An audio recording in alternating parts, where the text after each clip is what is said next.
News right to right में मैं शराफत अली आपका स्वागत करता हूं। आज हम पहुंचे हैं उत्तर प्रदेश के ज़िला मेरठ के अंदर, और मेरठ में ये जगह पड़ती है बिजली बम्बा बाईपास, और यहाँ पर एक मंच सजाया जा रहा है। ये है मंच बैरिस्टर असदुद्दीन ओवैसी, जो ऑल इंडिया मजलिस इत्तेहादुल मुस्लिमीन के राष्ट्रीय अध्यक्ष हैं, उन्हीं के लिए सजाया जा रहा है। कल यहाँ ओवैसी साहब की मीटिंग 12 बजे होने वाली है। हम कुछ भाई यहाँ खड़े हैं, उनसे मशवरा लेंगे कि किस तरीके से तैयारी चल रही है और कल ये किस तरीके से आवाम को इकट्ठा करेंगे। क्या नाम है भाई साहब? मेरा नाम मोहम्मद शहजाद इदरीसी है जी। मैं सरदने से रहने वाला हूँ। जी सर। बताइए। तो कल यहाँ ओवैसी साहब आ रहे हैं, उसकी क्या तैयारी चल रही है? जो ओवैसी साहब आ रहे हैं उसकी तैयारी तकरीबन 15 दिन से यहाँ पे चल रही है, और गांव-गांव देहात जाके प्रोग्राम लगाए जा रहे हैं, और काफ़ी संख्या में लोग यहाँ पे मौजूद आएंगे कल, और इंशाअल्लाह प्रोग्राम बहुत बेहतर होगा। अच्छा, आप ये बताइए, ये जो ओवैसी साहब उत्तर प्रदेश में 100 सीट पर लड़ने की बात कर रहे हैं, 100 सीट पर ही क्यों लड़ रहे हैं? देखिए, सदर साहब ने जो ओवैसी साहब कह रहे हैं कि 100 सीटों पे चुनाव लड़ेंगे, ये सीटों को देख के उन्होंने समझौता किया है कि तकरीबन 100 सीटों पे मजबूत हैं, इसलिए 100 सीटों पे चुनाव लड़ने की बात की है, लेकिन फ़ाइनल नहीं है। हो सकता है हम 150 पे भी लड़ सकते हैं, हाँ, बढ़ भी सकती है, कोई इसमें दिक्कत की बात नहीं है, और टाइम अभी काफ़ी है।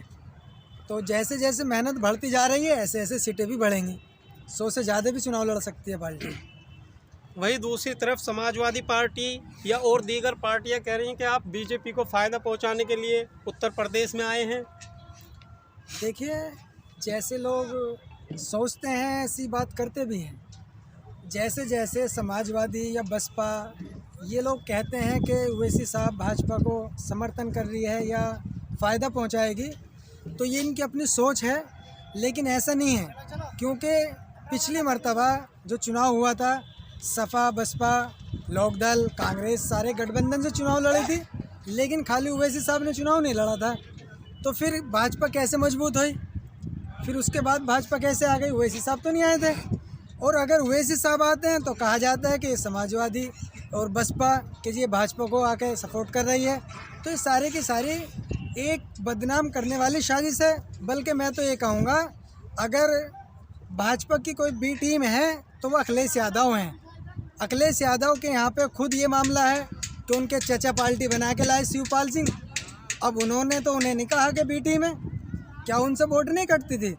क्या बसपा में जो चंद्रशेखर आज़ाद ने पार्टी बनाई, आज़ाद पार्टी, क्या वो बी टीम नहीं है? उससे दलितों की वोट कटेगी नहीं? उसे कोई नहीं कहता कि बी टीम है। आखिर ओवैसी को क्यों कहा जाता है? क्योंकि ये इनके पत्ते साफ करने वाला है। और अब के समाजवादी बिल्कुल खाली, 0 बाई खाली पे जानी है। वो तो कह रहे हैं कि हमारी 400 सीट आ रही हैं, 403 में से। अखिलेश यादव जी कह रहे हैं कि 400 सीट हमारी आ रही हैं। देखो, ये कहने के लिए है अल्फाज, बहुत अच्छी बात है, आदमी कह रहा है, लेकिन कहता इसलिए है कि जो बात कहता है ये मंच है। जो आदमी राजनीति के अंदर कहा जाता है वो सारी बात सच नहीं होती। बहुत सारे अल्फाज जो भाजपा के अंदर है, कहा था कि 15 लाख मिलेंगे, आज तक किसी को मिले? कि भाई विकास होगा, आज तक विकास ही पैदा नहीं हुआ। तो ये बहुत सारी चीज़ हैं, खोखले वादे हैं। पिछली दफ़े भी समाजवादी ने कहा था कि हम महागठबंधन से लड़ रहे हैं तो इंशाल्लाह सरकार बनाएंगे। बताओ बीजेपी क्या आ गई? तो अब के भी ये कह रहे हैं, तो ये खोखले वादे हैं और खाली वोटर को बहलाने वाले काम है। लेकिन अब के वोटर जो है बड़ा समझदार है, और इंशाल्लाह वो ओवैसी के साथ है। दलित और मुस्लिम एक होकर ओवैसी साहब को सपोर्ट करेगा, और इंशाल्लाह ओवैसी को आपके कामयाब करेंगे। समाजवादी के राष्ट्रीय अध्यक्ष या समाजवादी के नेता तो कह रहे हैं कि मुस्लिम समाज हमारे साथ है। ओवैसी साहब तो हवाई फायरिंग कर रहे हैं, उनके साथ तो मुस्लिम है ही नहीं। देखिए, ये बात हकीकत है कि मुस्लिम समाजवादी के साथ रहा करता था, और पहले जो मुलायम सिंह यादव अध्यक्ष जी थे उस वक्त पे मुसलमान बहुत करीब था उनके। लेकिन जब से अखिलेश यादव जी पार्टी के अंदर ज्वाइन करी है और अध्यक्ष पद लिया है, और जब से मुसलमान बहुत कटा है, और अब जो है 3 दफ़े मुख्यमंत्री बना चुके हैं। 2 दफ़े मुलायम सिंह यादव को, 1 दफ़े मुख्यमंत्री बनाया अखिलेश यादव को। लेकिन मुसलमानों को क्या मिला? डंडे। और क्या मिला? आजम खान का देख लीजिए आज क्या हाल है। कौन बोलता है? तो कोई नहीं बोलता। तो इसलिए आपके जो वोटर है वो बहुत समझदार है और वो जान चुका है कि अखिलेश यादव की सरकार में मुसलमानों को कुछ नहीं दिया। ज़्यादा ज़्यादा से साइकिल बांट दी गई कि आप मजदूरी करने लायक हो, आप मजदूरी करो। तो अखिलेश यादव तो कह रहे हैं कि जब हम जीत जाएंगे तो हम मुसलमानों को ई रिक्शा देंगे। हाँ, तो वो कह रहे हैं कि जब हम जीत जाएंगे तो ई रिक्शा देंगे। ये पक्की बात है कि मजदूर तो मजदूर है। आप तो रिक्शा चलाने के लायक हो, गुलामी करते रहो। लेकिन ओवैसी साहब के कहना है अगर इंशाल्लाह हम कामयाब होंगे तो नौजवान को नौकरी देंगे, नौजवानों को तरक्की तक पहुंचाएंगे। हाँ, मजदूर को, हाँ, इनकी मजदूरी के लिए इन्हें काम दिया जाएगा, हॉस्पिटल बनाए जाएंगे, यहाँ पे स्कूल बनाए जाएंगे। तो ये सारे के सारे काम होंगे। तो समाजवादी ने तो अब तक मजदूरी पे तो रखा है हमें। तो क्या जिस तरीके से असदुद्दीन ओवैसी साहब ने हैदराबाद के अंदर स्कूल और हॉस्पिटल चलाए हैं, अगर यहाँ से वो जीतते हैं उत्तर प्रदेश से तो यहाँ भी चलाए जाएंगे? बिल्कुल चलाए जाएंगे। और ये ओवैसी साहब ने बिल्कुल पक्की बात कर रखी है चीज़ पे। अगर ओवैसी साहब के यहाँ से कैंडिडेट निकलते हैं और पार्टी कामयाब होगी तो यहाँ भी जैसे हैदराबाद के अंदर हॉस्पिटल के अंदर 10 रुपये की रसीद बनती है और 3 महीने फ्री इलाज होता है, ऐसे ही यहाँ भी हॉस्पिटल बनाए जाएंगे और ऐसे ही स्कूल खोले जाएंगे। जूते से लेकर टोपी तक का खर्चा ओवैसी साहब उठाएंगे। ये बिल्कुल तय बात है। अच्छा, चलो आगे चलते हैं, भाई साहब से पूछते हैं। क्या नाम है भाई साहब? मेरा नाम असलम मसूदी साहब। तो कल यहाँ पर ओवैसी साहब आ रहे हैं, तो आपकी क्या मैनेजमेंट है, किस तरीके से आप तैयारी कर रहे हैं, किस तरीके से आवाम को आप यहाँ पे बुलाएंगे जो ओवैसी साहब आ रहे हैं कल उनके खैर मकदम के लिए? सर आप लोग इधर आ जाइए। चल रही है और ऐसी बात नहीं है कि डोर डोर लोग बाग को समझाया भी जा रहा है और लोग बाग बहुत इच्छुक हैं उन्हें देखने के लिए। अब तक तो लोग बागों ने सबने मोबाइलों में देखा या स्टेट पे देखा कहीं। अब जो लाइव जो देखेंगे तो हाँ वो देखेंगे कि हाँ भाई कोई नूर आया चेहरे का, जिसे देखते हैं कि हाँ भी कुछ चीज़ है। ऐसे नहीं, ये तो काले पीले सब लोग फिरते रहते हैं। ये तो रियल में ही ऐसे हैं, ना किसी मेकअप की जरूरत ना किसी चीज़ की जरूरत। और ये सच्चाई है कि हिंदुस्तान में इन्हों से ज़्यादा अच्छा काबिलियत नेता कोई भी नहीं है, ना आया ना आवे। ये सच्चाई है, ये सभी के लिए हो। अखिलेश यादव तो गठबंधन करने के लिए तैयार नहीं है ओवैसी साहब से। तो इंशाल्लाह पता चलेगी 2022 में, पता चल जाएगी मुसलमान है कौन। अभी केवल ऐसा थोड़ी होता कि कहने से ही कि हम मुसलमानों के लीडर हैं या चमारों के लीडर हैं या दलितों के लीडर हैं, जो भी कहते हैं लोग बाग, हम तो सबके साथ हैं। वो तो कह रहे हैं कि मुसलमान तो खुद ये कह रहे हैं मंचों से, समाजवादी के जो मुस्लिम कायदीन हैं कि ओवैसी साहब बीजेपी को फ़ायदा पहुंचाने के लिए हैदराबाद से उत्तर प्रदेश आ गए हैं। क्योंकि 19 में भी हम लड़े थे, 14 में हम लड़े थे। जब कौन ताकत दिखाई देगी इन्हों से कि हम हैं मैदान में। अब मैदान में तो अब सब कुछ दिखाई दे रहा है इन्हें, अब ऐसा थोड़ा ही है। तो क्या लगता है आप यहाँ इस जनसभा को कल कामयाब करेंगे? इंशाल्लाह बहुत अच्छे तरीके से कामयाब होगी, ऐसी बात नहीं है। कितनी पब्लिक आने की संभावना है यहाँ कल? देखो इंशाल्लाह कल आपके सामने होगी सब कुछ। झूठ बोलने वाले तो सब है, हम तो रियल में दिखाएंगे आपको, आप भी ही दिखाई दोगे। ऐसी बात नहीं, जब आप आए हो तो कल भी ऐसे दिखाई देगा, ऐसी बात तो नहीं। क्या रणनीति बनाई है? क्या 100 सीटों पर ही लड़ेंगे या ज़्यादा पर लड़ेंगे? असदुद्दीन ओवैसी साहब इंशाल्लाह 4 से 3 की तैयारी चल रही है, बेफिक्र रहो, गठबंधन बनने वाला हमारा। अच्छा, और नया गठबंधन बनाने की तैयारी में ओवैसी साहब? हाँ, जब पता चल जाएगी मतलब लो हमें साथ। अब तक तो इस्तेमाल कर ही लिया, पर हिंदुस्तान में गरीबों को जगाने का जो काम करा वो सिर्फ बैरिस्टर साहब ने करा। अन्य लोग बागों तो पता नहीं कि राजनीति कहते किसे हैं। वोट डाली और घर जाकर लेट गए। अब पता चलेगी ना कि कैसे बटन दबाया जावे है, कैसे दबाया जाता।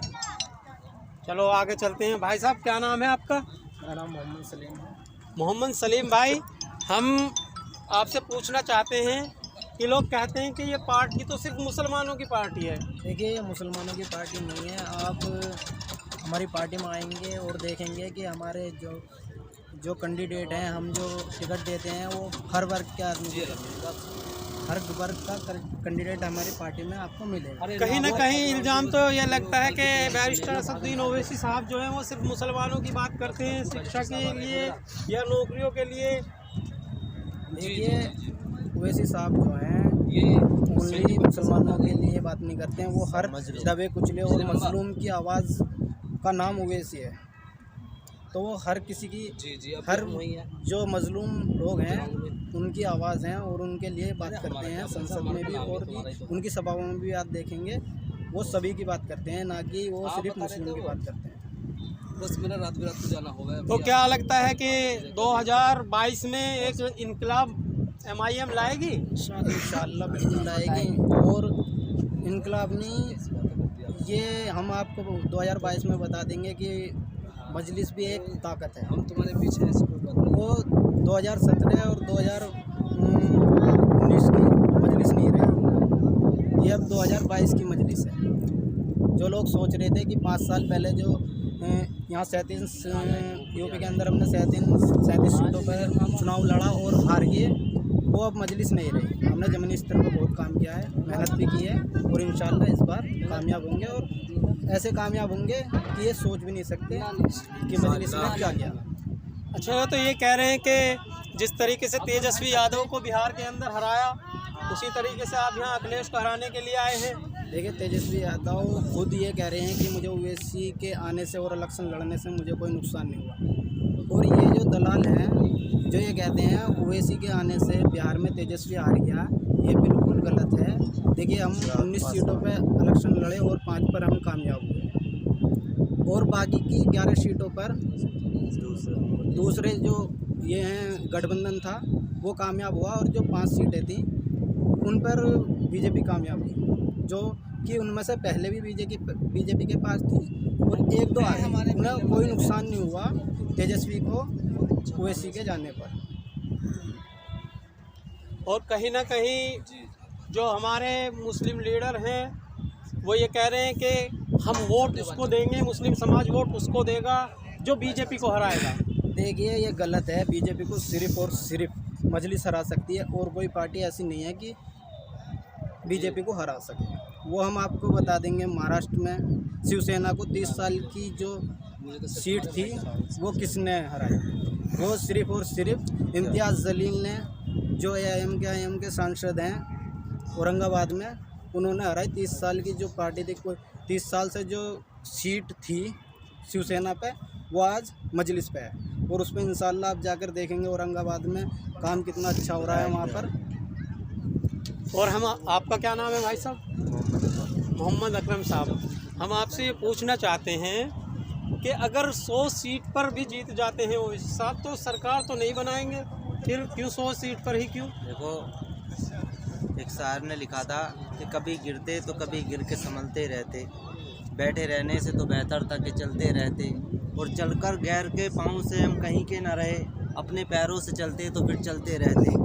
ये 100 सीटों पर नहीं है, इंशाअल्लाह 403 सीटों पर हमारा गठबंधन लड़ेगा और इंशाअल्लाह अब के आने वाले 22 में ये इन्हें दिखा देगा जो हमारे विपक्ष हैं कि जो हमें कुछ नहीं समझ रहे हैं, जिनके दिमाग आसमानों पर हैं, उनके दिमाग हम अपनी ज्योतियों पर ला देंगे इंशाअल्लाह।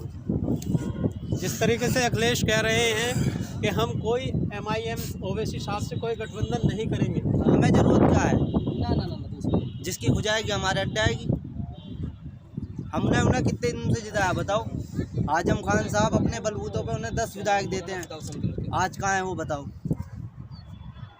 आजम खान की आवाज़ तो उठा रही है ना समाजवादी पार्टी। कहाँ उठाई बताओ? उन्होंने साइकिल यात्रा भी पीछे की थी। साइकिल यात्रा वो आजम खान साहब के लिए की थी।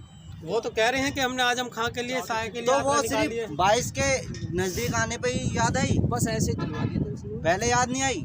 जब उन पर केस ठुक रहे थे, मुर्गी चोर, बकरी चोर, भैंस चोर, ये चोर वो चोर, जब याद नहीं आई अखिलेश जी को, अभी याद आई। वो तो ये कह रहे हैं कि हम तो उनके साथ शुरू से ही खड़े हैं, उनके लिए आवाज़ उठाते कहाँ हैं। खड़े हैं बताओ? कौन से विधायक ने विधानसभा में आवाज़ उठाई है? असदुद्दीन ओवैसी साहब ने संसद भवन के अंदर आवाज़ उठाई है। उन्होंने तो विधायकों ने विधान